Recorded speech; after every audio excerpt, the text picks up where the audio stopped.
Às terças-feiras, como é habitual, contamos com o comentário de Jorge Neto, advogado. Muito bom dia, Jorge, e muito obrigada pela sua presença. Hoje, uma das notícias que está em destaque é o Orçamento de Estado para 2013, fiscalização preventiva ou sucessiva, eis a questão. Bom, eu já tinha dito a semana passada que pessoalmente preferia a fiscalização preventiva. Eu acho que era mais seguro, criaria certamente mais estabilidade política, não anteciparia qualquer cenário de eventual chumbo do Constitucional a meio do orçamento ou a meio do ano. Esta solução, apesar de tudo, não é a pior. A pior seria, de facto, a ignorância total das questões suscitadas de inconstitucionalidade por parte da República. A sucessiva seria o mal menor, no caso eu de penso não que haver a preventiva. a sucessiva que está, de facto, neste momento na agenda é um second best. É a segunda melhor. Não é para mim a melhor de facto seria a fiscalização preventiva, claro, com uma aceleração dos prazos, isso era fundamental para evitar também um hiato na entrada em vigor do orçamento. Isso teria sido possível se tivesse sido concertado, enfim, com as forças políticas no Parlamento. Teria sido possível, de facto, em tempo útil, fazer essa apreciação rápida por parte do Tribunal Constitucional, fazendo uso da fiscalização preventiva. Não tendo ocorrido este cenário que está agora no horizonte, é, a meu ver, a segunda melhor solução e daí o second best. Porque Cavaco Silva tem até amanhã para decidir se pede a fiscalização preventiva. Tudo indica que vai optar pela fiscalização sucessiva. Mas, por exemplo, os cortes nas pensões são um dos temas que tem estado a suscitar muitas dúvidas. Este não deveria ser motivo para essa fiscalização preventiva? Esse e outros. Quer dizer, o problema deste orçamento é que juristas de diversos quadrantes e constitucionalistas eméritos e insignes têm-se pronunciado quase à una voce, de uma forma unânime, pela inconstitucionalidade de diversas normas do orçamento. Designadamente porque, estou a citar Jorge Miranda, não respeita um princípio da progressividade fiscal que a Constituição prevê, porque, dizem outros, não respeita os princípios da justiça social e da função redistributiva dos impostos que a Constituição também postula, outros ainda porque dizem que afeta o princípio da solidariedade e da justiça que dimanam da Constituição, designadamente no que concerne ao caso concreto das pensões. E há ainda quem defenda, estou-me a recordar, creio que Jorge Bacelar Gouveia, que este orçamento não vai ao encontro daquilo que foi preconizado no Acordo do Tribunal Constitucional anterior e que suscitou tanta polémica, que foi a questão da desigualdade entre a função pública e o privado, porque ao repor apenas um subsídio, continua a manter essa desigualdade. E, portanto, há aqui uma miríade de questões do ponto de vista constitucional que suscitam e que exigem, efetivamente, uma reflexão séria e ponderada da parte do Tribunal Constitucional e que, a meu ver, justificariam que houvesse, no caso concreto, uma fiscalização preventiva do orçamento. Temos aqui críticas distintas. Há quem diga que os reformados vão ser mais penalizados do que os trabalhadores com salários idênticos. Por outro lado, o Primeiro-Ministro diz que os pensionistas não descontaram para ter as atuais reformas. E estou a citar. Bom, quem é que tem razão aqui?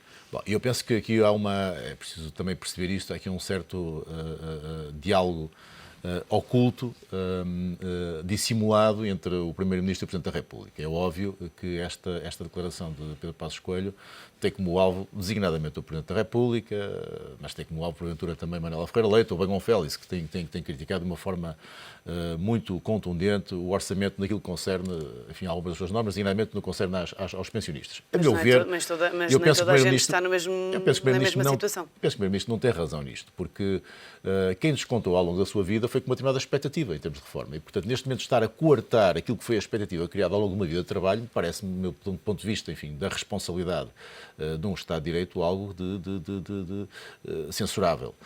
Porque, de facto, as pessoas criam um determinado quadro mental de progressão na carreira, fazem determinado tipo de descontos, ou fazem determinadas opções até de natureza profissional, com uma expectativa que pensam que é estável e que é segura. Se de um momento para outro o Estado lhe tira o tapete e corta as expectativas legitimamente criadas, obviamente não está a agir como pessoa de bem.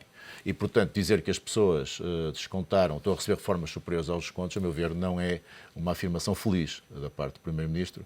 E eu penso que aqui ele visou, sobretudo, atingir à dominem o Presidente da República e em bom rigor, enfim, não tem substância, não tem fundamento para fazer uma afirmação deste tipo. E acho que, do ponto de vista das pensões, os pensionistas têm alguma razão de queixa, porque são muito afetados, de facto, neste orçamento. E tem razão para se sentirem defraudados, Tem, depois de tem toda razão, uma vida de tem razão. descontos. Acho que tem razão para se sentir defraudados, porque, efetivamente, como lhe disse, criaram expectativas ao longo da vida, fizeram opções profissionais, dedicaram-se a uma determinada carreira, com o objetivo de ter uma reforma no horizonte, de um momento para o outro, a meio do jogo. As regras são alteradas. Obviamente que há aqui eles sentem-se defraudados relativamente àquilo que foi o seu esforço ao longo de uma vida de trabalho e com toda a razão, com toda a razão. Eu compreendo, de facto, os pensionistas. Há juristas que dizem que, por não haver direitos fundamentais em causa neste Orçamento do Estado, que deveria haver a fiscalização sucessiva.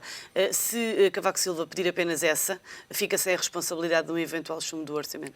Não, quer dizer, o problema, Cavaco Silva tem aqui, de facto, uma dificuldade, e eu também compreendo a posição dele, que é, de facto, não criar, neste momento, entraves à entrada do Orçamento, porque isso, do ponto de vista económico, do ponto de vista financeiro, do ponto de vista da imagem externa do país, não é positivo. E, neste momento, face aos prazos que já foram esgotados, a fiscalização preventiva seria, a meu ver, errada. Ela seria correta se tivesse sido pensada em um momento anterior. E, portanto, neste momento, a melhor solução, de facto, é a fiscalização sucessiva.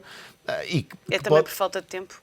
É também por falta de tempo. Eu acho que esse é um fator hoje determinante. Neste momento, enfim, que estamos praticamente no dialbar do ano 2013, a fiscalização preventiva iria, de facto, arrastar a entrada do orçamento por longas semanas ao longo do início de 2013. Isso seria terrível para o país. Portanto, neste momento não há condições objetivas, a meu ver, para uma fiscalização preventiva. E seria errado optar por uma fiscalização preventiva. Era importante também perceber uma coisa. Se, de facto, Cavaco Silva pedir a fiscalização sucessiva e o Tribunal Constitucional decidir que há pontos que são inconstitucionais, perante uma decisão dessas, os efeitos são retroativos ou não?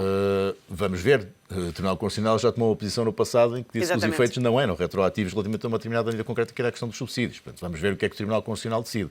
O que eu penso é que isto não põe em causa, obviamente, o orçamento, será uma ou outra norma do orçamento, portanto, não vai, digamos, afetar o funcionamento da economia, mas pode criar, naturalmente, alguns sobressaltos relativamente àquilo que são as perspectivas e o plano do Governo. Não nos esqueçamos que o Governo tem previsto para fevereiro o anúncio de medidas de cortes na despesa de 4 mil milhões de euros, que não é coisa pouca. Se a somar isto surgirem dificuldades da parte do Tribunal Constitucional relativamente às medidas que foram tomadas, isto pode tornar o cenário ainda mais difícil para a execução orçamental de 2013. E eu temo, de facto, que 2013 seja um ano extremamente difícil para o Governo. Esta possível fiscalização sucessiva dá margem de manobra ao Governo para corrigir eventuais erros? Dá margem de manobra ao Governo para corrigir eventuais erros, mas só depois da apreciação do Tribunal Constitucional.